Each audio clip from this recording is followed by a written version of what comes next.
দেবধর্ম জাতক শাস্তা জেতবনে অবস্থিতিকালে কোন বিভবশালী ভিক্ষু সম্বন্ধে এই কথা বলিয়াছিলেন? শোনা যায় শ্রাবস্তিবাসী এক ভূম্যধিকারী পত্নী বিয়োগের পর প্রব্রজ্ঞা গ্রহণ করেন।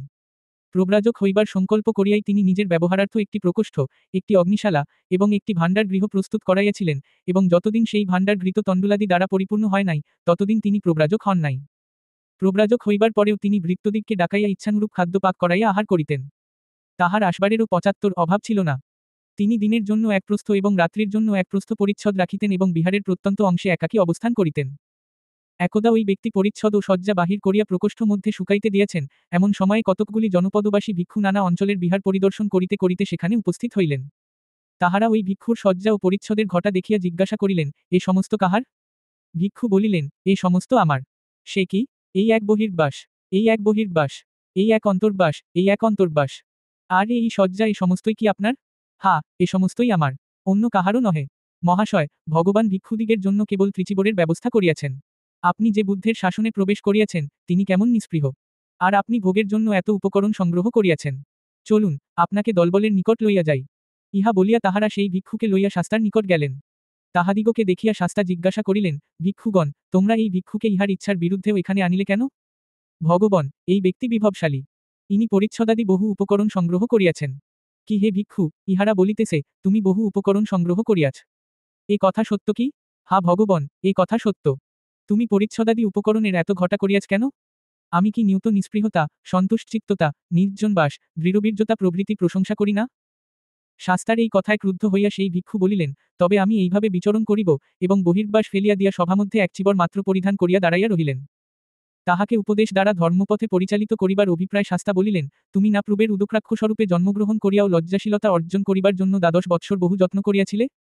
তবে এখন কিরূপে গৌরবময় বুদ্ধশাসনে প্রবিষ্ট হইয়াও নির্লজ্জভাবে বহির্বাস পরিহারপূর্বক দাঁড়াইয়া আছো? এই কথায় উক্ত ভিক্ষুর লজ্জাশীলতা ফিরিয়া আসিল। তিনি পুনর্বার বহির্বাস গ্রহণ করিলেন এবং শাস্তাকে প্রণিপাতপূর্বক একান্তে উপবেশন করিলেন। তখন ভিক্ষুরা উদকরাক্ষস সংক্রান্ত বৃত্তান্ত জানিবার নিমিত্ত ব্যগ্রতা প্রকাশ করিলেন। তাহা দেখিয়া শাস্তা ভাবান্তর প্রতিচ্ছন্ন সেই অতীত কথা প্রকট করিলেন। পুরাকালে বারাণসী রাজ্যে ব্রহ্মদত্ত নামে এক রাজা ছিলেন। বোধিসত্ত্ব তাহার পুত্ররূপে জন্মগ্রহণ করিয়া মহিষাসকুমার এই নাম প্রাপ্ত হন। বোধিসত্ত্ব যখন 2-3 বৎসর বয়সে হাঁটিতে ও ছুটাছুটি করিতে শিখিয়াছেন, তখন তাহার একটি সহোদর জন্মিল। রাজা এই পুত্রের নাম রাখিলেন চন্দ্রকুমার। অনন্তর চন্দ্রকুমার যখন হাঁটিতে ও ছুটিতে শিখিলেন, তখন মহিষীর প্রাণবিয়োগ হইল এবং ব্রহ্মদত্ত পুনর্বার দ্বারপরিগ্রহ করিয়া নবীনা মহিষীকে জীবনের সর্বস্ব করিয়া লইলেন। কিৎকাল পরে নবীনা মহিষীও একটি পুত্র প্রসব করিলেন। ইহার নাম রাখা হইল সূর্যকুমার। রাজা নবকুমার লাভ করিয়া অতিমাত্র আহ্লাদিত হইলেন এবং মহিষীকে বলিলেন, প্রিয়ে, এই বালকের জন্য তুমি যে বর প্রার্থনা করিবে, আমি তাহাই দিব। কিন্তু মহিষী তখন কোন বর চাহিলেন না। তিনি বলিলেন, মহারাজ, যখন প্রয়োজন হইবে, তখন আপনাকে এই কথা স্মরণ করাইয়া দিব। কাল সহকারে সূর্যকুমার বয়ঃপ্রাপ্ত হইলেন। তখন একদিন মহিষী রাজাকে বলিলেন, মহারাজ, এই বালক যখন ভূমিষ্ঠ হয়, তখন আপনি অঙ্গীকার করিয়াছিলেন ইহাকে একটি বর দিবেন। অতএব এখন ইহাকে রাজপদ দান করুন। রাজা উত্তর করিলেন, আমার প্রথম 2 পুত্র প্রজ্জ্বলিত অগ্নির ন্যায় তেজস্বী। আমি তাহাদিগকে ত্যাগ করিয়া তোমার পুত্রকে রাজ্য দিতে পারি না। কিন্তু মহিষী এ কথায় নিরস্ত হইলেন না। তিনি এই প্রার্থনা পূরণের জন্য রাজাকে দিবারাত্র জ্বালাতন করিতে লাগিলেন। তখন রাজার আশঙ্কা হইল পাছে মহিষী কুচক্র করিয়া সপত্নী পুত্রদিগের কোন অনিষ্ট করেন। তিনি মহিষাসকুমার ও চন্দ্রকুমারকে ডাকিয়া বলিলেন, বৎসগণ, যখন সূর্যকুমারের জন্ম হয়, তখন আমি তোমাদের বিমাতাকে একটি বর দিতে চাহিয়াছিলাম। সেই বরে এখন তিনি সূর্যকুমারকে রাজ্য দিতে বলিতেছেন। কিন্তু সূর্যকুমার রাজা হয় এই ইচ্ছা আমার একেবারেই নাই। তথাপি স্ত্রী বুদ্ধি প্রলয়ঙ্করী। আশঙ্কা হয় রানী হয়তো তোমাদের সর্বনাশ সাধনের চেষ্টা করিবেন। অতএব তোমরা এখন বনে গিয়া আশ্রয় লও। আমার মৃত্যু হইলে শাস্ত্রানুসারে এই রাজ্য তোমাদিগেরই প্রাপ্য। তোমরা তখন আসিয়া ইহা গ্রহণ করিও। অনন্তর অশ্রুপূর্ণ নয়নে বিলাপ করিতে করিতে তিনি পুত্রদ্বয়ের মুখচুম্বন করিয়া তাহাদিগকে বনে পাঠাইলেন। রাজকুমারোদয় পিতার চরণবন্দনা করিয়া যখন প্রাসাদ হইতে বাহির হইলেন, তখন সূর্যকুমার প্রাঙ্গণে ক্রীড়া করিতেছিলেন। অগ্রজনয়ের বনগমন কারণ জানিতে পারিয়া তিনিও তাহাদের অনুগমন করিতে সংকল্প করিলেন। এইরূপে 3 ভাই একসঙ্গে বনবাস করিতে গেলেন। রাজকুমারেরা চলিতে চলিতে অবশেষে হিমালয় পর্বতে উপনীত হইলেন। সেখানে বোধিসত্ত্ব একদিন এক তরুমূলে উপবেশন করিয়া সূর্যকুমারকে বলিলেন, ভাই, ছুটিয়া একবার ওই সরোবরে গিয়া স্নান কর ও জল খা। শেষে ফিরিবার সময় আমাদের জন্য পদ্মপাতায় কিছু জল আনিস। ওই সরোবর পূর্বের কুবেরের অধিকারে ছিল। তিনি উহা এক উদক রাক্ষসকে দান করিয়া বলিয়া দিয়াছিলেন, দেবধর্ম জ্ঞানহীন যে ব্যক্তি ইহার জলে অবতরণ করিবে সে তোমার ভক্ষ হইবে। যাহারা জলে অবতরণ করিবে না, তাহাদের উপর কিন্তু তোমার কোন অধিকার থাকিবে না। তদ্বধি সেই উদক রাক্ষস কেহ জলে অবতরণ করিলেই তাহাকে দেবধর্ম কি এই প্রশ্ন জিজ্ঞাসা করিত এবং সে উত্তর দিতে না পারিলে তাহাকে খাইয়া ফেলিত। সূর্যকুমার এই বৃত্তান্ত জানিতেন না। তিনি নিঃসংকোমনে যেমন জলে নামিয়াছেন, অমনি উদক রাক্ষস তাহাকে ধরিয়া জিজ্ঞাসা করিল, দেবধর্ম কাহাকে বলে জান কি? সূর্যকুমার বলিলেন, জানি বই কি, লোকে সূর্য ও চন্দ্রকে দেবতা বলে। রাক্ষস বলিল, মিথ্যা কথা। তুমি দেবধর্ম জান না। অনন্তর সে সূর্যকুমারকে টানিয়া জলের ভিতর লইয়া গেল এবং নিজের আগারে আবদ্ধ করিয়া রাখিল। সূর্যকুমারের ফিরিতে বিলম্ব দেখিয়া বোধিসত্ত্ব চন্দ্রকুমারকে তাহার অনুসন্ধানে পাঠাইলেন। রাক্ষস চন্দ্রকুমারকেও ধরিয়া ফেলিল এবং সেই প্রশ্ন জিজ্ঞাসা করিল। চন্দ্রকুমার উত্তর দিলেন, দিকচতুষ্টয় দেবধর্ম বিশিষ্ট। রাক্ষস বলিল, মিথ্যা কথা, তুমি দেবধর্ম জান না। সে চন্দ্রকুমারকেও টানিয়া গভীর জলের ভিতর লইয়া গেল এবং নিজের আগারে আবদ্ধ করিয়া রাখিল। চন্দ্রকুমারও ফিরিয়া আসিলেন না দেখিয়া বোধিসত্ত্বের আশঙ্কা হইল হয়তো দুই ভ্রাতারই কোন বিপদ ঘটিয়াছে। তিনি তাহাদিগকে অনুসন্ধানে ছুটিলেন এবং পদচিহ্ন দেখিয়া বুঝিলেন তাহারা দুইজনেই সরোবরে অবতরণ করিয়াছেন। তখন তাহার সন্দেহ হইল ওই সরোবরে কোন উদকরাক্ষস আছে। অতএব তরবারি খুলিয়া ও ধনুর্বাণ হাতে লইয়া তিনি রাক্ষসের আগমন প্রতীক্ষা করিতে লাগিলেন। উদকরাক্ষস দেখিল বোধিসত্ত্ব জলে অবতরণ করিতেছেন না।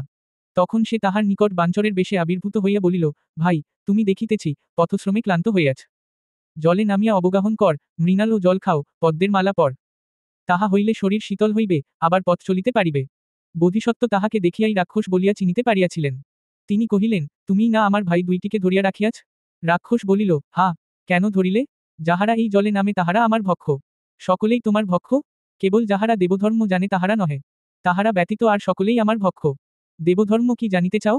হা, জানিতে চাই। তবে দেবধর্ম ব্যাখ্যা করিতেছি, শ্রবণ কর। বল, দেবধর্ম কি তাহা শুনিব। বলিব বটে, কিন্তু পথশ্রমে বড় ক্লান্ত হইয়াছি। তখন রাক্ষস তাহাকে স্নান করাইল। খাদ্য ও পানীয় জল দিল, পদ্মফুল দিয়া সাজাইল, গন্ধ দ্বারা অনুলিপ্ত করিল এবং তাহার শয়নের নিমিত্ত বিচিত্র মণ্ডপের মধ্যে পর্যং স্থাপিত করিল। বোধিসত্ত্ব পর্যংকে উপবেশন করিলেন। রাক্ষস তাহার পাদমূলে বসিল। বোধিসত্ত্ব তাহাকে সম্বোধন করিয়া বলিলেন, দেবধর্ম কি শ্রবণ কর। নিয়ত প্রশান্তচিত্ত, সত্যপরায়ণ। নির্মল অন্তরে করে ধর্মের ভজন। উদিলে কলুষ ভাব লাজ পায় মনে। দেবধর্ম বলি তুমি জানিবে সে জনে। এই ব্যাখ্যা শুনিয়া রাক্ষস সন্তুষ্ট হইল এবং বোধিসত্ত্বকে কহিল, পণ্ডিতবর, আমি তোমার কথায় শ্রদ্ধান্বিত হইলাম। আমি তোমার একজন ভ্রাতাকে প্রত্যর্পণ করিতেছি। বল কাহাকে আনিব। আমার কনিষ্ঠ ভ্রাতাকে আনো। তুমি দেবধর্ম জান বটে, কিন্তু তদনুসারে কাজ করো না। এ কথা বলিতেছ কেন? যে বড় তাহাকে ছাড়িয়া, যে ছোট তাহাকে বাঁচাইতে চাও কেন? ইহাতে জ্যেষ্ঠের মর্যাদা রাখা হইল কি? কি? আমি দেবধর্ম জানি, তদনুসারে কাজও করি। কনিষ্ঠটি আমাদের বৈমাত্রেয় ভ্রাতা। ইহারই জন্য আমরা বনবাসী হইয়াছি। বিমাতা ইহাকে রাজা করিতে চাহিয়াছিলেন। কিন্তু পিতা তাহাতে অসম্মত হইয়া আমাকে ও আমার সহোদরকে বনে আশ্রয় লইতে বলেন। আমরা বনে আসিতেছি দেখিয়া এই শতপ্রবৃত্ত হইয়া আমাদের অনুগমন করিয়াছে, একদিনও গৃহে ফিরিবার কথা ভাবে নাই। অধিকন্তু, আমি যদি বলি ইহাকে রাক্ষসে খাইয়াছে, তাহা হইলে কেহই সে কথা বিশ্বাস করিবে না। অতএব লোকনিন্দার ভয়েও আমি তোমার নিকট ইহারই জীবন ভিক্ষা করিতেছি। বোধিসত্ত্বের কথা শুনিয়া রাক্ষস, সাধু, সাধু, বলিয়া উঠিল। সে কহিল, এখন বুঝিলাম তুমি দেবধর্ম জান এবং তদনুসারে কাজও কর। অনন্তর সে প্রসন্ন হইয়া বোধিসত্ত্বের উভয় ভ্রাতাকেই আনিয়া দিল। তখন বোধিসত্ত্ব রাক্ষসকে বলিলেন, ভদ্র, অতীতকালে তুমি যে পাপকার্য করিয়াছ তাহারই ফলে রাক্ষসজন্ম গ্রহণ করিয়া এখন তোমাকে অপর প্রাণীর রক্তমাংসে দেহ ধারণ করিতে হইতেছে। কিন্তু ইহাতেও তোমার শিক্ষা হয় নাই। তুমি এ জন্মেও পাপসঞ্চয় করিতেছ। ইহার ফলে তোমাকে চিরদিন নিরয়গমন, নীচ জনিতে পুনর্জন্ম গ্রহণ প্রভৃতি যন্ত্রণা ভোগ করিতে হইবে। অতএব এই সময় হইতে নীচ প্রবৃত্তি পরিহার করিয়া সৎপথে বিচরণ কর। এইরূপে রাক্ষসকে ধর্মপথে আনিয়া বোধিসত্ত্ব সেই বনে অনুজদিগের সহিত বাস করিতে লাগিলেন। রাক্ষস তাহাদের রক্ষণাবেক্ষণের ভার লইল। অনন্তর একদিন নক্ষত্র পর্যবেক্ষণ করিয়া বোধিসত্ত্ব জানিতে পারিলেন তাহার পিতা মানবলীলা সংবরণ করিয়াছেন। তখন তিনি ভাতৃদ্বয় ও উদক রাক্ষসকে সঙ্গে লইয়া বারাণসীতে প্রতিজ্ঞানপূর্বক রাজ্য গ্রহণ করিলেন। বোধিসত্ত্ব চন্দ্রকুমারকে উপরাজ ৭৬ ও সূর্যকুমারকে সেনাপতি নিযুক্ত করিলেন। উদক রাক্ষসের জন্য তিনি এক রমণীয় স্থানে বাসভবন নির্মাণ করাইয়া দিলেন এবং তাহার ব্যবহারার্থ উৎকৃষ্ট পুষ্প, মাল্য, খাদ্য প্রভৃতি দিবার ব্যবস্থা করিলেন। এইরূপে যথাসাধ্য রাজ্যপালন করিয়া বোধিসত্ত্ব কর্মানুরূপ ফলভোগার্থ লোকান্তর গমন করিলেন। কথা শেষ হইলে ভগবান ধর্মোপদেশ দিতে লাগিলেন এবং তাহা শুনিয়া সেই ভিক্ষু শ্রোতাপত্তি ফল লাভ করিল। সমবধান, তখন এই ঐশ্বর্যশালী ভিক্ষু ছিল পুরাকালের সেই উদক রাক্ষস। আনন্দ ৭৭ ছিল সূর্যকুমার, সারিপুত্র ছিল চন্দ্রকুমার এবং আমি ছিলাম মহিষাসকুমার। দেবধর্ম জাতকের প্রথমাংশের সহিত দশরথ জাতকের ৪৬১ প্রথমাংশের এবং শেষাংশের সহিত মহাভারত বর্ণিত বক্রূপী যক্ষকর্তৃক যুধিষ্ঠিরের চরিত্র পরীক্ষা বৃত্তান্তের সৌসাদৃশ্য আছে। বনে বাসব ক্ষত্রিয়ার প্রসঙ্গে কাষ্ঠহারি জাতক শাস্তা যেতবনে বাসব ক্ষত্রিয়ার প্রসঙ্গে এই কথা বলিয়াছিলেন। ইহার প্রত্যুৎপন্ন বস্তু দ্বাদশ নিপাঠে ভদ্রশাল জাতকে ৪৬৪ সবিস্তর বলা হইবে। ৭৮ প্রবাদ আছে, বাসব ক্ষত্রিয়া মহানামা শাক্যের ঔরসে এবং নাগমুন্ডা নামী এক দাসীর গর্ভে জন্মগ্রহণ করিয়াছিলেন। যৌবনোদয়ে তিনি কোশল রাজের মহিষী হন এবং বিরূরক নামে এক পুত্র প্রসব করেন। শেষে কোশলরাজ জানতে পারেন, মহিষী নিচকুলজাতা। অতএব তিনি বালক ও তাহার গর্ভধারিণী উভয়কেই প্রাসাদ হইতে দূর করিয়া দেন। এই সংবাদ শুনিয়া শাস্তা একদিন প্রত্যুষে ৫০০ ভিক্ষু সঙ্গে লইয়া রাজভবনে উপনীত হইলেন এবং আসন গ্রহণ করিয়া জিজ্ঞাসা করিলেন, বাসব ক্ষত্রিয়া কোথায়? তখন রাজা তাহাকে সমস্ত বৃত্তান্ত খুলিয়া বলিলেন। তাহা শুনিয়া শাস্তা কহিলেন, বাসব ক্ষত্রিয়ার জন্ম রাজকুলে। তাহার বিবাহ হইয়াছে রাজার সহিত। সে প্রসব করিয়াছে রাজপুত্র। এরূপ পুত্র পৈতৃক রাজ্য হইতে বঞ্চিত হইলে চলিবে কেন? প্রাচীনকালে কোন রাজা এক কাষ্ঠহারিণীর গর্ভাজাত পুত্রকেও রাজ্য দান করিয়াছিলেন। অনন্তর শাস্তা সেই অতীত কথা আরম্ভ করিলেন। পুরাকালে বারাণসীরাজ ব্রহ্মদত্ত একদিন উদ্যানবিহারে গিয়াছিলেন।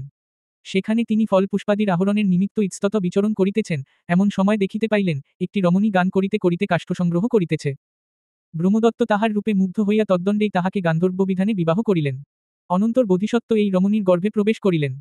রমণীকে গর্ভবতী জানিয়া রাজা তাহার হস্তে স্বনামাঙ্কিত একটি অঙ্গুরি দিয়া বলিলেন, যদি কন্যা প্রসব কর, তবে ইহা বিক্রয় করিয়া তাহার ভরণ পোষণ করিবে। আর যদি পুত্র প্রসব কর, তবে তাহাকে এই অঙ্গুরিসহ আমার নিকট লইয়া যাইবে। রমণী যথাকালে বোধিসত্ত্বকে প্রসব করিল।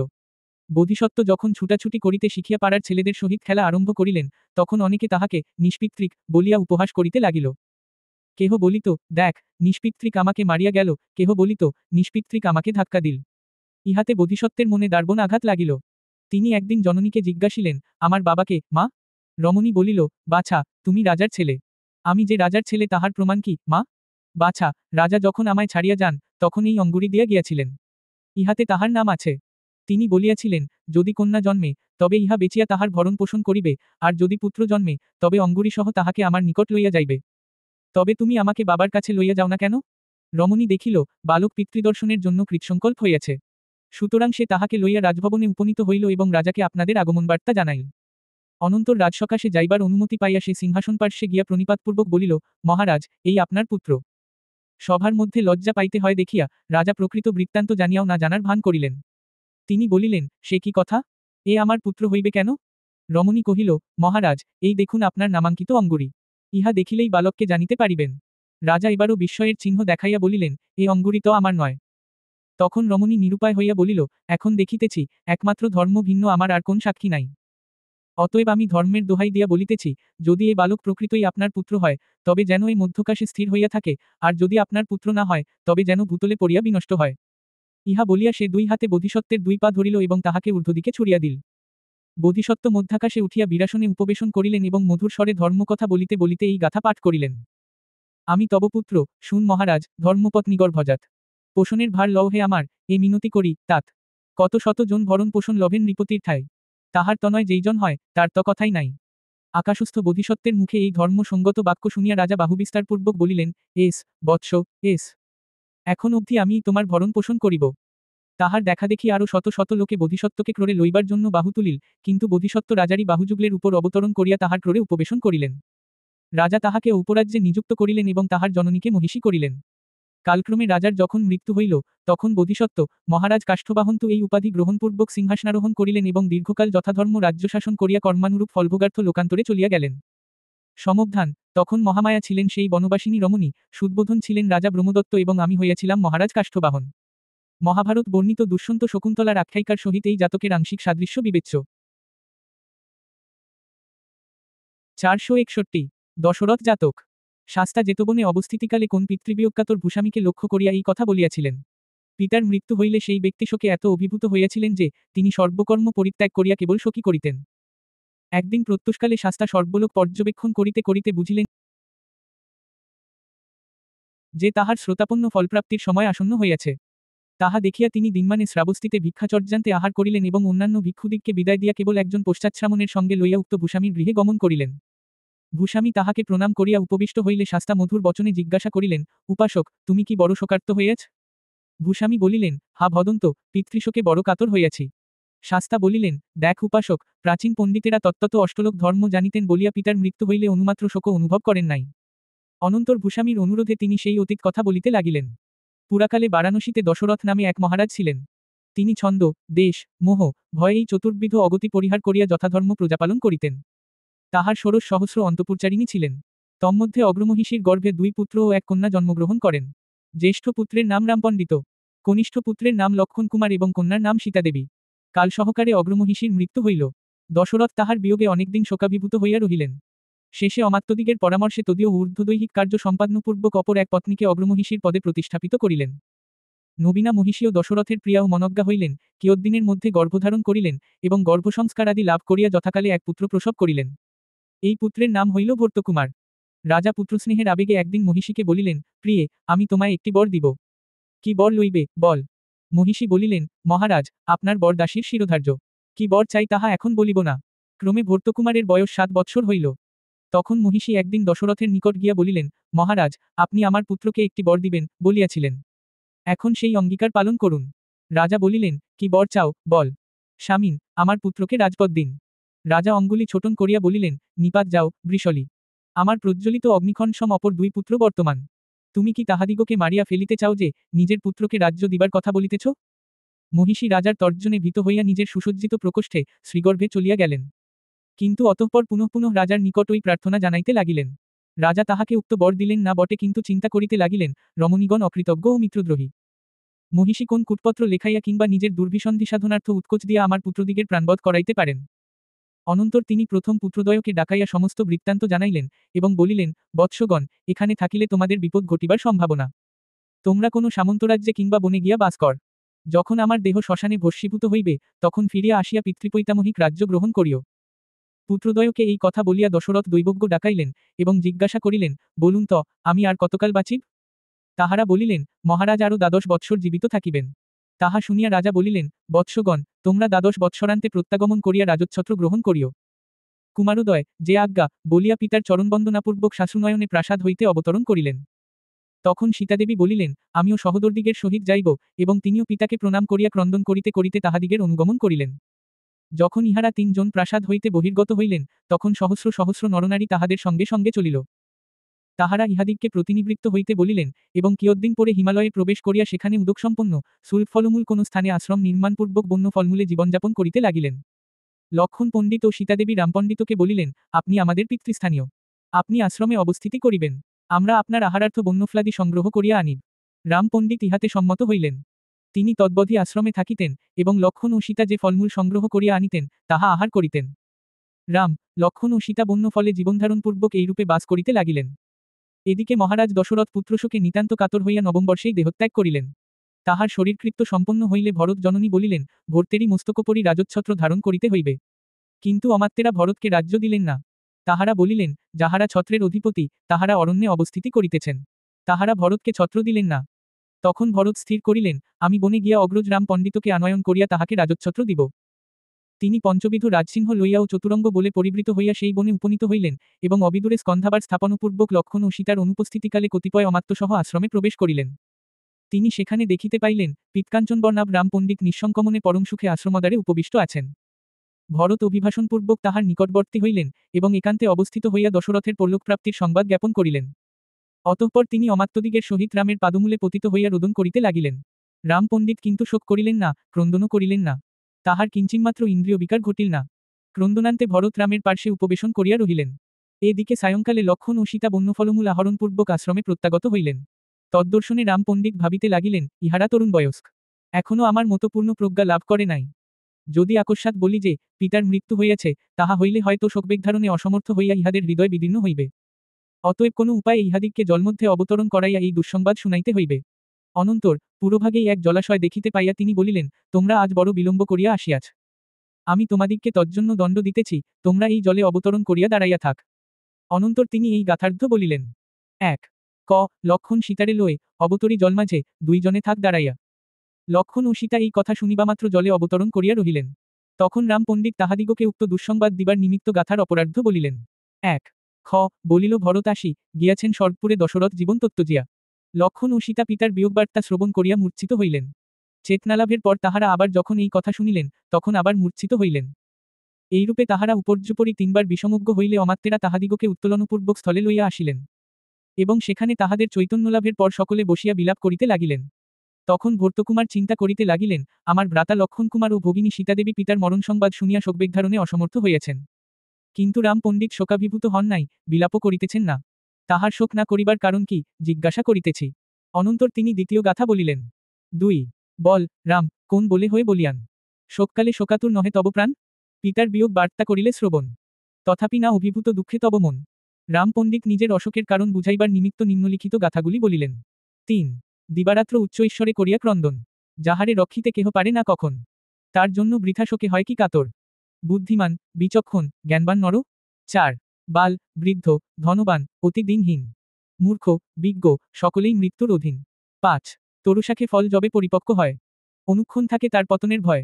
জীবগণ, সেই রূপ, জন্মলাভ করি। মৃত্যু ভয়ে দিবানিশি কাপে থরথরি। 6. উষাকালে যাহাদের পাই দরস, দিবানিশি কাপে থরথরি। 6. উষাকালে যাহাদের পাই দর্শন, না হেরি সায়ান্নকালে তার বহুজনকে। ইহাদের ও বহুজনকে উষা না ফিরিতে, অদৃশ্য হইয়া যায় যমের কুক্ষিতে। 7. বৃথাশোকে অভিভূত হয়ে মূর্জন, আত্মার অশেষ ক্লেশ করে উৎপাদন। লভিতে ইহাতে যদি সুফল তাহারা, পণ্ডিতেও শোকবেগে ত আত্মহারা। 8. শোকেতে শরীর ক্ষয়, লাভ নাহি আর। বিবর্ণ, বিশুষ্ক দেহ, অস্থিচর্মসার। শোকে কি করিতে পারে মৃতসঞ্জীবন? কি ফল পাইব তবে করিয়া ক্রন্দন? 9. বাড়ির সাহায্যে যথাগৃহ দজ্যমান, সযতনে গৃহীগণ করয় নির্বাণ। ধীর শাস্ত্রজ্ঞানী, বুদ্ধিমান, বিচক্ষণ, তেমনি শোকের সদা করেন দমন। বায়ুবেগে তুলারাশি উড়ি যথা যায়, প্রজ্ঞাবলে শোক তথা শীঘ্র লয় পায়। 10. কর্মবশে যাতায়াত করে জীবগণ, কেহ মরে, কেহ করে জনম গ্রহণ। এই মাতা, পিতা, এই সদর আমার, হেনজ্ঞানে সুখে মগ্ন নিখিল সংসার। 11. গিয়াছেন স্বর্গে পিতা, কি কাজ ক্রন্দনে? লইব পিতার স্থান, দিনেরে করিব দান। রাখিব মানির মান, ভাবিয়াছি মনে, জ্ঞাতিজনে সাবধানে করিব পালন। পুষিব যতনা আর যত পরিজন। 12. সুধীর, শাস্ত্রজ্ঞ লোকে করেন দর্শন, ইহলোকে, পরলোকে প্রভেদ কেমন। যত বড় শোক কেন উপস্থিত হয়, দহিতে পারে না কভু তাদের হৃদয়। উল্লিখিত গাথাগুলি দ্বারা রামপণ্ডিত সংসারের অনিত্যত্ব বুঝাইয়া দিলেন। সমবেত জনগণ রামপণ্ডিতের অনিত্যত্ব ব্যাখ্যা শুনিয়া তৎক্ষণাৎ শোকমুক্ত হইলেন। অনন্তর ভরতকুমার রামের চরণবন্দনাপূর্বক বলিলেন, চলুন, এখন বারাণসীতে প্রতিগমন করুন। রাম বলিলেন, ভাই লক্ষ্মণ ও সীতাকে লইয়া যাও, এবং ইহাদের সহিত রাজ্য শাসন কর। না দাদা, আপনাকেই রাজ্য গ্রহণ করিতে হইবে। ভাই, বাবা বলিয়াছিলেন, 12 বৎসর পরে আসিয়া রাজ্য লইবে। এখন ফিরিলে তাহার আদেশ লঙ্ঘন করা হইবে। আরও 3 বৎসর যাউক, তাহার পর আমি ফিরিব। এতদিন কে রাজ্য শাসন করিবে? তুমি করিবে, আমি করিব না। তবে আমি যতদিন না ফিরি ততদিন এই পাদুকা রাজ্য করিবে। ইহা বলিয়া রাম নিজের তৃণনির্মিত পাদুকাদ্বয় খুলিয়া ভরতের হস্তে দিলেন। অনন্তর ভরত, লক্ষ্মণ ও সীতা ওই পাদুকা লইয়া রামের নিকট বিদায় গ্রহণ করিলেন, এবং সহস্র সহস্র অনুচরে পরিবৃত হইয়া বারাণসীতে ফিরিয়া গেলেন। রামের পাদুকায় 3 বৎসর বারাণসী রাজ্যের শাসনকার্য নির্বাহ করিয়াছিল। বিবাদ নিষ্পত্তিকালে অমাত্যেরা উহা সিংহাসনের উপর রাখিয়া দিতেন। যদি নিষ্পত্তি ন্যায়বিরুদ্ধ হইত তাহা হইলে পাদুকাদ্বয় পরস্পরকে আঘাত করিত। তাহা দেখিয়া অমাত্যেরা সেই বিবাদের প্রতিবিচার করিতেন। নিষ্পত্তি ন্যায়সঙ্গত হইলে পাদুকাদ্বয় নিষ্পন্দভাবে থাকিত। 3 বৎসর অতীত হইলে রামপণ্ডিত অরণ্য হইতে প্রত্যাবর্তনপূর্বক বারাণসীর উদ্যানে উপনীত হইলেন। কুমারোদয় তাহার আগমনবার্তা শুনিয়া অমাত্যগণসহ উদ্যানে গমন করিলেন এবং সীতাকে অগ্রমহিষী পদে বরণ করিয়া উভয়ের অভিষেকক্রিয়া সম্পাদিত করিলেন। কৃতাভিষেক মহাসত্য রাম অলঙ্কৃত রথে আরোহণপূর্বক পুরাবাসীগণসহ নগরে পুর প্রদক্ষিণ করিয়া সুচন্দ্রক নামক প্রাসাদে ঊর্ধ্বতম তলে অধিরোহণ করিলেন। অতঃপর তিনি ষোড়শসহস্র বৎসর যথাধর্ম রাজ্য শাসন করিয়া সুরলোকবাসীদিগের সংখ্যা বর্ধনার্থ ইহলোক ত্যাগ করিলেন।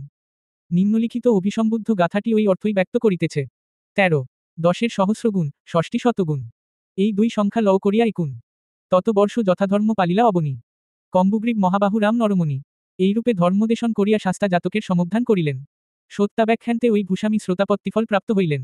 সমবধান, তখন মহারাজ সুদবোধন ছিলেন মহারাজ দশরথ, মহামায়া ছিলেন সেই মাতা, রাহুল জননী ছিলেন সীতা, অনন্দ ছিলেন ভরত, সারিপুত্র ছিলেন লক্ষ্মণ, বুদ্ধানুচরেরা ছিলেন অন্যান্য ব্যক্তি এবং আমি ছিলাম রামপণ্ডিত। উনি জাতক। শাস্তা যেতবনে জনৈক হীনবীর্য ভিক্ষুকে উপলক্ষ করিয়া এই কথা বলিয়াছিলেন। ইহার প্রত্যুৎপন্ন ও অতীত বস্তু একাদশ নিপাঠে সম্বরজাতকে 462 সবিস্তর বলা হইবে। উভয় জাতকের গাথাগুলি কিন্তু এক নহে। রাজকুমার গ্রামণী তদীয় পিতার সৎপুত্রের মধ্যে সর্বকনিষ্ঠ। তথাপি তিনি বোধিসত্ত্বের উপদেশানুসারে চলিয়া রাজচ্ছত্র এবং অগ্রজদিগের আনুগত্য লাভ করিয়াছিলেন। তিনি সিংহাসনে আসীন হইয়া নিজের যশ সম্পত্তির কথা ভাবিয়া বলিয়াছিলেন, আমার এই সৌভাগ্য সমস্তই আচার্যের প্রসাদাৎ। অনন্তর মনের আবেগে তিনি নিম্নলিখিত গাথাটি পাঠ করিয়াছিলেন। ধীর, স্থিরভাবে সকার্যে নিরত, নহে অতি ত্বরান্বিত। ইচ্ছামতো ফল অগ্রে বা পশ্চাতে লভে সেই সুনিশ্চিত। গুরু উপদেশে করিয়া নির্ভর গ্রামণীর অভ্যুদয়। রাজ্য, যশ আদি বিবিধ সম্পত্তি লভির সে সমুদয়। গ্রামণীর রাজ্যপ্রাপ্তির 7-8 দিন পরেই তাহার সহোদরগণ স্বস্থানে চলিয়া গিয়াছিলেন। অতঃপর গ্রামণী যথাধর্ম রাজ্যপালন করিয়াছিলেন। বোধিসত্ত্ব ও দানাদি পুণ্যানুষ্ঠান করিয়াছিলেন এবং উভয়ই দেহান্তে স্বকর্মানুরূপ ফল প্রাপ্ত হইয়াছিলেন। কথান্তে শাস্তা সত্যসমূহ ব্যাখ্যা করিলেন। তাহা শুনিয়া সেই হীনবীর্য ভিক্ষু অর্হত্ব প্রাপ্ত হইলেন। অতঃপর শাস্তা বর্তমান ও অতীত বস্তুর সম্বন্ধে নির্দেশপূর্বক জাতকের সমধ্যাত্মসমূহ ব্যাখ্যা করিলেন। তাহা শুনিয়া সেই হীনবীর্য ভিক্ষু অর্হত্ব প্রাপ্ত হইলেন। অতঃপর শাস্তা বর্তমান ও অতীত বস্তুর সম্বন্ধে নির্দেশপূর্বক জাতকের সমধ্যান করিলেন। জাতক শাস্তা মহানিষ্ক্রমণ প্রসঙ্গে ৭৯ যেতবনে এই কথা বলিয়াছিলেন। একদিন ভিক্ষুগণ ধর্মশালায় বসিয়া মহানিষ্ক্রমণের কীর্তন করিতেছিলেন। এমন সময়ে শাস্তা সেখানে গিয়া আসনগ্রহণপূর্বক জিজ্ঞাসিলেন, ভিক্ষুগণ, তোমরা কোন বিষয়ের আলোচনা করিতেছ? তাহারা বলিলেন, প্রভু, আমরা আপনারই মহানিষ্ক্রমণ সম্বন্ধে কথা বলিতেছিলাম। শাস্তা বলিলেন, কেবল বর্তমান যুগে নয়, অতীত যুগেও তথাগত এইরূপ নিষ্ক্রমণ করিয়াছিলেন। জন্মান্তর গ্রহণ করিয়া তোমাদের স্মৃতি বিলুপ্ত হইয়াছে। অতএব পূর্বকথা বলিতেছি, শুন। পুরাকালে বিদেহের অন্তপাতী মিথিলা নগরীতে মুখাদেব নামক এক ধর্মপরায়ণ রাজা ছিলেন। প্রথমে কুমার, পরে উপরাজ, শেষে মহারাজভাবে তিনি একাদিক্রমে ৮২,০০০ বৎসর পরম সুখে অতিবাহিত করেন। একদিন তিনি নাপিতকে বলিলেন, আমার মাথায় যখন পাকা চুল দেখিতে পাইবে, তখন আমায় জানাইবে। ইহার বহু বৎসর পরে একদিন নাপিত রাজার কজ্জল কৃষ্ণ কেশরাশির মধ্যে একগাছি পলিত কেশ দেখিতে পাইয়া তাহাকে জানাইল। রাজা বলিলেন, চুলগাছি তুলিয়া আমার হাতে দাও। তখন নাপিত সোনার সন্না দিয়া ওই চুলগাছি তুলিয়া রাজার হাতে দিল। মুখাদেবের তখনও ৮৪,০০০ বৎসর পরমায়ু অবশিষ্ট ছিল, কিন্তু একগাছি মাত্রা পাকা চুল দেখিয়া তাহার চিত্ত বৈকল্য জন্মিল। তিনি ভাবিলেন, মৃত্যুরাজ যেন তাহার সম্মুখে উপস্থিত হইয়াছেন, অথবা তিনি দহ্যমান পর্ণশালার মধ্যে অবরুদ্ধ হইয়াছেন। তিনি মনে মনে বলিতে লাগিলেন, মূর্খ মুখাদেব! পাপবৃত্তি পরিহার করিবার পূর্বেই পলিত কেশ হইলে। তিনি পলিত কেশের সম্বন্ধে যতই ভাবিতে লাগিলেন, ততই তাহার অন্তর্দাহ হইতে লাগিল, শরীর হইতে ঘর্ম ছুটিল। রাজবেশ ও রাজাভরণ দুর্বিষহ বোধ হইতে লাগিল। তিনি স্থির করিলেন, অদ্বৈ সংসার ত্যাগপূর্বক প্রব্রজ্যা অবলম্বন করিব। মুখাদেব নাপিতকে ১,০০,০০০ মুদ্রা আয় হয় এমন একখানি গ্রাম দান করিলেন এবং নিজের জ্যেষ্ঠপুত্রকে আহ্বান করিয়া বলিলেন, বৎস, আমার কেশ পলিত হইতে আরম্ভ করিয়াছে। আমি বৃদ্ধ হইয়াছি। আমি এতদিন পূর্ণমাত্রায় মনুষ্যকাম্য ভোগ করিয়াছি। এখন দেবকাম্য ভোগ করিব। আমার নিষ্ক্রমণ কাল উপস্থিত হইয়াছে। অতএব তুমি রাজ্য গ্রহণ কর। আমি মুখাদেবাম্রকাননে অবস্থিতি করিয়া শ্রমণ বৃত্তি অবলম্বন করিব। রাজাকে প্রব্রজাবলম্বনে কৃতোদ্যোগ দেখিয়া অমাত্যগণ জিজ্ঞাসা করিলেন, মহারাজ, আপনি সংসার ত্যাগ করিতেছেন কেন? রাজা সেই পলিত কেশটি হাতে লইয়া বলিলেন, দেবদূত আসিয়াছে করিতে আয়ুর শেষ। মস্তক উপরি ধরি পলিত কেশের বেশ। আর কেন থাকি মিছাবদ্ধ হয়ে মায়াপাশে? প্রব্রজ্জা লইব আজি মুক্তি লাভের আসে। অনন্তর সেই দিনেই তিনি রাজ্যত্যাগ করিয়া প্রব্রাজক হইলেন এবং উক্ত আম্রকাননে অবস্থিতি করিতে লাগিলেন। সেখানে ৮৪,০০০ বৎসর তপস্যা করিতে করিতে মুখাদেব পূর্ণজ্ঞানে ব্রহ্মলোক প্রাপ্ত হইলেন। অতঃপর ব্রহ্মলোক ত্যাগ করিয়া মিথিলার রাজরূপে জন্মগ্রহণ পূর্বক তিনি নিমি নামে প্রসিদ্ধ হইয়াছিলেন।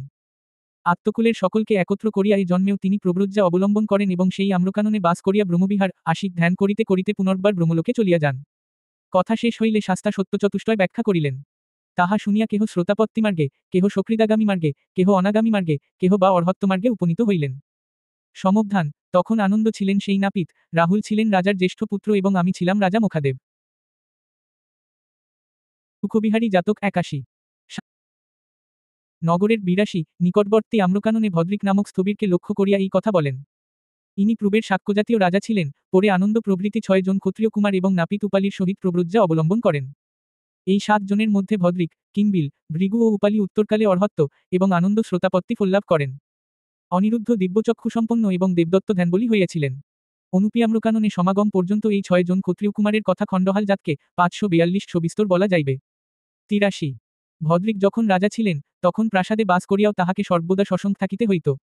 তাহার জীবন রক্ষার জন্য সশস্ত্র প্রহরীর প্রয়োজন হইত। তিনি দুগ্ধফেন্নিব শয্যাকেও কণ্টকতুল্য মনে করিতেন। কিন্তু এখন অর্হত্ব লাভ করিয়া তিনি অরণ্যে, কান্তারে যেখানে ইচ্ছা নিঃসঙ্গভাবে বিচরণ করেন। একদা এই অবস্থাদ্বয়ের তুলনা করিয়া তিনি অহ কি সুখ, অহ কি সুখ বারংবার উচ্চ ঈশ্বরে এই কথা বলিতে লাগিলেন। ইহা শুনিয়া ভিক্ষুগণ শাস্তার নিকট গিয়া বলিলেন, ভদ্রিক যে অপার আনন্দ লাভ করিয়াছেন, তাহা এখন প্রকাশ করিতেছেন। শাস্তা বলিলেন, ইনি অতীত জীবনেও এইরূপ আনন্দ লাভ করিয়াছিলেন। অনন্তর তিনি সেই অতীত বৃত্তান্ত বলিতে আরম্ভ করিলেন। পুরাকালে বারাণসীরাজ ব্রহ্মদত্তের সময় বোধিসত্ত্ব কোন উদিচ্য ব্রাহ্মণকুলে জন্মগ্রহণ করেন। কাম দুঃখকর এবং নৈষ্ক্রম্য সুখকর, ইহা বিবেচনা করিয়া তিনি কামপরিহারপূর্বক হিমালয়ে গমন করিলেন এবং প্রব্রজ্যা অবলম্বন করিয়া ধ্যানাদি অষ্টমাপত্তির ৮৪ অধিকারী হইলেন। ৫০০ তপস্বী তাহার শিষ্য হইলেন। একবার বর্ষাকালে বোধিসত্ত্ব শিষ্যগণ পরিবৃত হইয়া হিমালয় হইতে অবতরণ করিলেন এবং নগরে ও জনপদে ভিক্ষাচর্যা করিতে করিতে বারাণসীতে উপনীত হইলেন। সেখানে তিনি রাজ্যেদ্যানে আতিথ্য গ্রহণ করিয়া বর্ষার ৪ মাস অতিবাহিত করিলেন। অনন্তর তিনি বিদায় গ্রহণ করিবার জন্য রাজসকাশে উপস্থিত হইলে রাজা বলিলেন, আপনি বৃদ্ধ হইয়াছেন। এখন হিমালয়ে ফিরিয়া যাইবেন কেন? শিষ্যদিগকে আশ্রমে পাঠাইয়া দিন এবং এখন হইতে এইখানেই অবস্থিতি করুন। রাজার অনুরোধে বোধিসত্ত্ব জ্যেষ্ঠ শিষ্যকে বলিলেন, তোমার উপর এই ৫০০ শিষ্যের রক্ষণাবেক্ষণের ভার অর্পণ করিলাম। তুমি ইহাদিগকে লইয়া হিমালয়ে যাও। আমি এখন এখানেই অবস্থিতি করি। বোধিসত্ত্বের জ্যেষ্ঠ শিষ্য প্রবের রাজা ছিলেন, পরে রাজ্যত্যাগপূর্বক প্রব্রজ্যা অবলম্বন করিয়াছিলেন এবং ধ্যান ধারণার বলে অষ্টমাপত্তির অধিকারী হইয়াছিলেন। তপস্বীগের সহিত হিমালয়ে বাস করিতে করিতে একদিন আচার্যকে দেখিবার নিমিত্ত তাহার মন বড় ব্যাকুল হইয়া উঠিল। তিনি তপস্বীকে বলিলেন, তোমরা এইখানে সন্তুষ্টচিত্তে বাস কর। আমি একবার আচার্যের চরণ বন্দনা করিয়া আসি। অনন্তর তিনি বারাণসীতে গিয়া প্রণিপাতাদি দ্বারা আচার্যের অর্চনা করিলেন এবং তাহার পার্শ্বে একটা মাদুর পাতিয়া উহাতে শয়ন করিলেন। এদিকে ঠিক ওই সময়ে উক্ত তপস্বীর সহিত সাক্ষাৎ করিবার নিমিত্ত রাজা সেখানে উপনীত হইলেন এবং প্রণিপাতপূর্বক এক পার্শ্বে উপবেশন করিলেন। কিন্তু রাজাকে উপস্থিত দেখিয়াও তপস্বী শয্যা হইতে উঠিলেন না, শয়ান থাকিয়া নিতান্ত আবেগের সহিত অহ কি সুখ, অহ কি সুখ, এই কথা বলিতে লাগিলেন। রাজা মনে করিলেন তপস্বী বোধ হয় তাহাকে অবজ্ঞা করিতেছেন। তিনি একটু বিরক্ত হইয়া বোধিসত্ত্বকে বলিলেন, প্রভু, এই তপস্বী বোধ হয় আকণ্ঠ আহার করিয়াছেন। নচেত এভাবে শুইয়া থাকিয়া অহ কি সুখ, অহ কি সুখ, এরূপ চিৎকার করিবার কারণ কি? বোধিসত্ত্ব বলিলেন, মহারাজ, এই তপস্বী পূর্বের আপনারই ন্যায় রাজপদে আসীন ছিলেন। কিন্তু ইনি এখন যে সুখের আস্বাদ পাইয়াছেন, রাজ্যশ্রী সম্পন্ন এবং প্রহরী পরিরক্ষিত হইয়াও পূর্বের সেরূপ সুখভোগ করিতে পান নাই। এখন ইনি প্রব্রজ্যা গ্রহণপূর্বক ধ্যানজনিত বিমল আনন্দ ভোগ করিতেছেন। সেই জন্যই হৃদয়ের উচ্ছ্বাসে ওরূপ বলিতেছেন। অনন্তর বোধিসত্ত্ব রাজাকে ধর্মতত্ত্ব শিক্ষা দিবার নিমিত্ত এই গাথা পাঠ করিলেন। রক্ষকের প্রয়োজন নাহি যার হয়, অপরের রক্ষা হেতু বিব্রত যে নয়। কামনা অতীত সেই পুরুষ প্রবর, অপার সুখের স্বাদ পায় নিরন্তর। কামাতীত পুরুষেরাই প্রকৃত সুখী, তাহারা কাহারও রক্ষণাপেক্ষী নহেন, কিন্তু রক্ষা করিবার জন্যও বিব্রত হন না। এই ধর্মোপদেশ শুনিয়া রাজা সন্তুষ্ট হইলেন এবং প্রণিপাতপূর্বক প্রাসাদে ফিরিয়া গেলেন। তপস্বী আচার্যের নিকট বিদায় গ্রহণ করিয়া হিমালয়ে প্রত্যাবর্তন করিলেন। বোধিসত্ত্ব বারাণসীতে রহিলেন এবং পূর্ণজ্ঞানে দেহত্যাগপূর্বক ব্রহ্মলোক প্রাপ্ত হইলেন। সমবধান, তখন স্থবির ভদ্রিক ছিলেন পুরাকালের সেই জ্যেষ্ঠ তপস্বী এবং আমি ছিলাম তপস্বীগের আচার্য। অক্ষণ জাতক। শাস্তা রাজগৃহের নিকটবর্তী বেণুবনে 85 অবস্থিতিকালে দেবদত্ত সম্বন্ধে এই কথা বলিয়াছিলেন। দেবদত্ত প্রথমে বুদ্ধদেবের শিষ্য ছিলেন, পরে ঈর্ষাবশত তাহার প্রতিদ্বন্দ্বী হইয়াছিলেন। তিনি যে বুদ্ধ অপেক্ষাও শুদ্ধাচারী, ইহা প্রতিপন্ন করিবার জন্য দেবদত্ত 5টি নূতন নিয়ম প্রস্তাব করেন। 1 ভিক্ষুগণ চিরজীবন বনে থাকিবেন ও 2 তরুতলে বাস করিবেন। 3 আশ্রমের বাহিরে গিয়া যে ভিক্ষা পাইবেন, শুদ্ধ তদ্বারা জীবন ধারণ করিবেন, অর্থাৎ আশ্রমে বসিয়া থাকিয়া উপাসকগণের নিকট হইতে কোনরূপ উপঢৌকন গ্রহণ করিতে পারিবেন না। 4 লোকালয়ের আবর্জনা স্তূপে যে সকল ছিন্ন বস্ত্র পাওয়া যাইবে, কেবল সেইগুলিই পরিধান করিবেন এবং 5 কখনো মৎস্য মাংস খাইবেন না। বুদ্ধ এই সকল নিয়ম গ্রহণ করিতে অসম্মতি দেখাইলে দেবদত্ত সঙ্গত্যাগপূর্বক 500 ভিক্ষুসহ গয়সীর ব্রহ্মজনী পর্বতে চলিয়া যান এবং সেখানে বুদ্ধের প্রতিদ্বন্দ্বী হইয়া নূতন সম্প্রদায় স্থাপিত করেন। কিয়দ্দিন পরে শাস্তা জানিতে পারিলেন, ওই 500 শিষ্যের জ্ঞান এমন পরিপক্ক হইয়াছে যে, প্রকৃষ্ট উপদেশ পাইলেই তাহারা পুনর্বার ত্রিরত্নের অর্থাৎ বুদ্ধ শাসনের শরণ লইবেন।